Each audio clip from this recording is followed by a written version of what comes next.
This is Melissa Uribe with Costex, and we will take this in 3, 2, 1.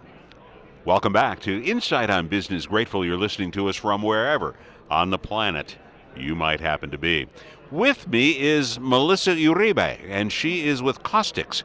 We're going to find out what in the heck is that all about, what do they do, why do they do it, and who is their target audience, and more. Melissa, welcome to the Business News Hour. Great to have you here. Thank you for having me. So, first of all, I love the name, Melissa Uribe. Tell me about this. You're of Spanish descent? Yes, we're very proud. My parents are Colombian, so they migrated here over 40 years ago, and they started the business, Costex Tractor Parts. And with regard to you're located in Miami. Yes. And I would imagine that located in Miami, this is a wonderful place to also have lots of other Spanish-speaking people working with you? Yes, it's a very cultural place to be, a lot of melting pot of different nationalities. So not only Spanish, you can find many different languages Puerto Ricans. There. Yep, everywhere. So it's a great place to be to find good talent. And in the winter, it's warm. Yes. Yeah. And humid, but it's warm. You can't have everything, right? So. Right. Well, so let's talk a little bit about Costic. What is this company? What do you do? So it was always started to give an alternative to the end user. The end user repairing their machine, repairing their engine, give them options.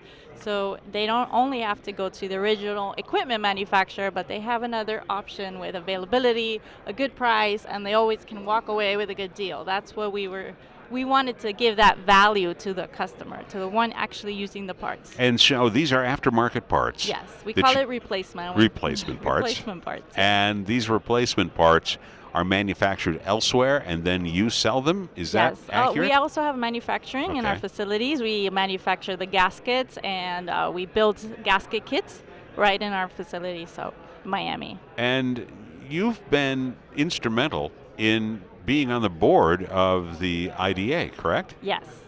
I'm very passionate about the aftermarket, the industry that we're in. I feel like there has to be a bigger movement. The union is better than trying to do this by yourself.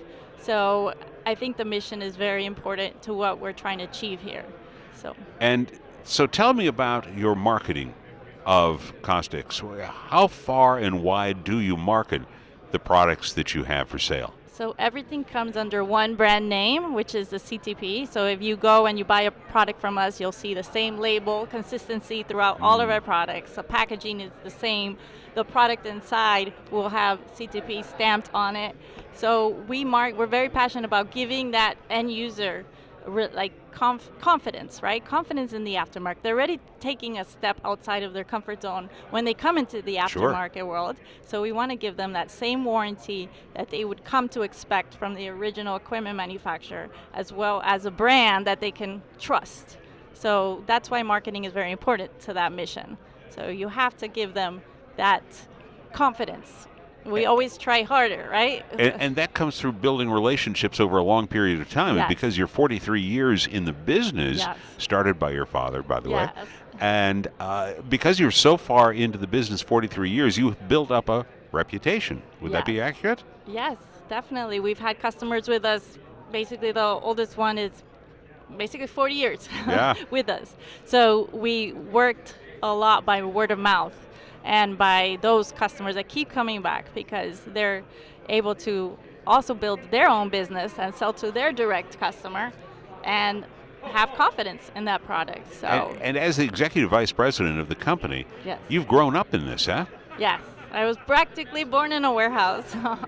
No, I love it. You learn what it takes to get the end result. This wasn't an overnight company. This was a lot of years of hard work, sacrifice, and I was front row seat to it all. So it's the reason why I want to do what I do, because I see how hard it is to get there and to keep going. And what about breaking off into new areas? You're working in the construction field, a mining field, I would suspect. Agriculture? Ag as well. Some John Deere parts we have, some replacement parts for that as well. And as you look towards the future, what do you think your company will be in 10 years?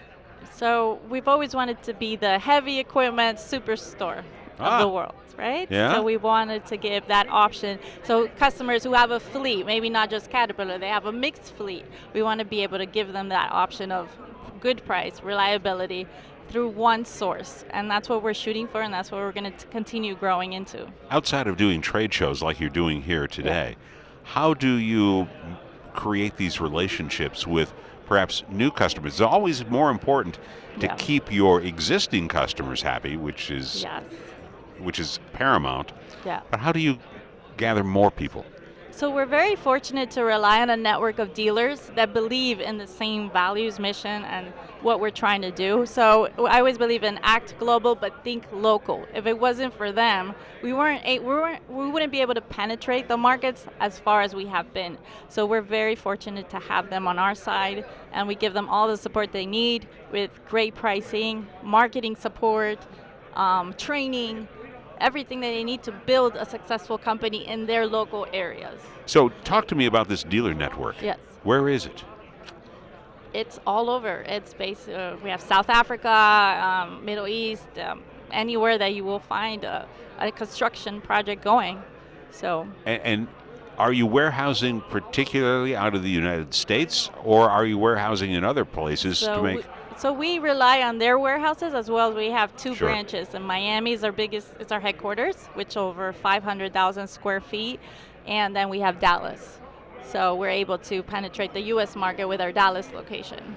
And when we look to northern neighbors in Canada or in Germany or in England, you can also service those folks as well? Yes, we have dealers that stock our products, so they make sure that they have the fast-moving items of our product in their areas, and they're able to support the local end user that way. So how global is this? It really is, isn't it? It's very global. I love it. I wake up and I talk to so many countries, different languages. I mean, it's great. You're always going to learn something new every day in this industry, and this business is more about the people than it is about the parts at the end of the day. It really is, isn't it? And so many companies are starting to understand that it's the relationship that continues long after that part has been purchased by whomever it may be. Melissa Uribe is our guest. She's with Costex, and we're talking about this global reach that Melissa and her family have. You've got a number of people here at this trade show. You got a packed booth over there, for crying out loud. Are these family members as well as employees? Some of them are family members. Some of them are our team members who've been with us for many, many years. Yeah. So, And how many trade shows do you do in a year? It depends. Next year is going to be very full. We have Intermet, we have ConExpo, not ConExpo, I'm sorry, Bauma China. So we do a lot of international trade shows, and our customers as well do their shows, and we support them in their marketing efforts. Sure. And that's one of the secrets to growth, that you don't have to do it all on your own. Yeah, you can't do it by yourself. Yeah, you delegate this stuff. Yeah. All right, final question for you. Because this is a family business, how interesting is that dynamic that you're working with your father and you're working with other family members? How does that dynamic work on a familial way? So I grew up in this. So, people who've been with us for many years, they've seen me basically grow up. So I feel like you have to prove yourself constantly, but I love it because it's a challenge, because they've seen you when you were little. So, right.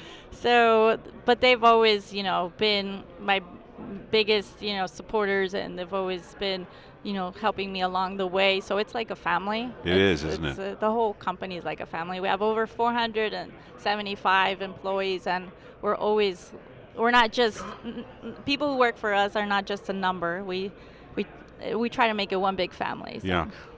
I lied to you. I said final question, but I've got a follow-up to this. While we talk about families and employees and things, one of the things that we hear from so many people worldwide, by the way, is the struggle that it is in finding workers. Yeah. Are you experiencing that as well? I think every industry is experiencing that. We try to make it a great place to work. That's my major thing, is that you walk in there and you feel great. You feel, down to your desk, to where you work, to your supplies, to your computer, to your chair. Everything has to be a welcoming and inviting place. Your coworkers also have to have mutual respect for you. Yes. So we try to create a culture that people want to wake up in the morning and go to work. And that's always been what we thrive for. Because when people are happy, they're obviously do a better job. And that comes down to the bottom line. So. And I would imagine that you're hands-on when it comes to employees. You have that aura about you Yeah. that says, hey, I'm open and friendly. So do you spend a lot of time with the workers? So basically, I look at every single evaluation, like employee review out of the company. You're talking about 475. Yeah. I look at every single one, down to the person that cleaning and the janitor department, because I want to get to know who works for us. I want to know what their goals are, what makes them move, what makes them do better. And that's how I can make the company grow, because the talent is right there. You just got to put people in the positions that they're going to thrive, right?